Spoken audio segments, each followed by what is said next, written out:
she came back from the dead, and the first thing she did was throw boiling tea right into her sister's face. Just then, the sister, who'd been in a coma for days, opened her eyes. Furious, she never saw it coming. Her perfect little plan wrecked by one cup of tea. Since they were kids, she'd been promised to the crown prince, but 1 month before the wedding, he was stabbed in an ambush and left unconscious. In her last life, the girl felt sorry for her sister, so she married in her place. But right after the wedding, he woke up. She thought she was doing the right thing, but her sister twisted it, said she stole her man, then plotted her death. She poisoned her without mercy, and as she lay dying, the girl couldn't understand. They were twins. Why the hate? Just before the end, her sister whispered the truth. Turns out, they weren't twin sisters at all. She had a twin brother, but the concubine, terrified of losing power, switched the real heir for her own daughter. Once her daughter became the heiress, the real heiress was dumped like trash. Suddenly, everything made sense. The hate, the favoritism, because they were real mother and daughter all along. She died in agony, not from the poison, but from the betrayal. But then, she opened her eyes again.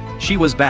On the day the crown prince was attacked, a maid rushed in, said that her sister fainted from grief. In her last life, this maid acted innocent, using their sisterhood to guilt her, and even brought up her mother's death, to make her agree to the fake wedding. But this time, the girl slapped her hard, then ordered her guards, slap her 100 times. She knew the concubine would hear about it soon, and she was right. That night, the maid came running again. 姑娘不好了，大姑娘吐血晕倒了。什么？怎么会晕倒了？听说大姑娘醒来后身子不舒服，二太太特意吩咐小厨房做了碗燕窝送过去，结果大姑娘吃了没2口就突然吐血，然后昏死了过去。现在二太太还派人把豆蔻抓了起来。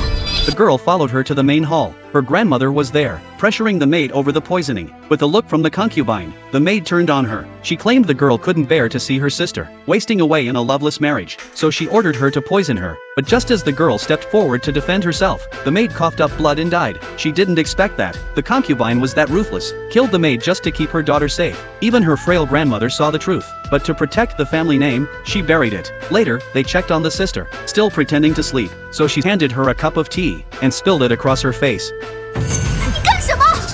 老夫先告辞了。够了，这到底是怎么回事？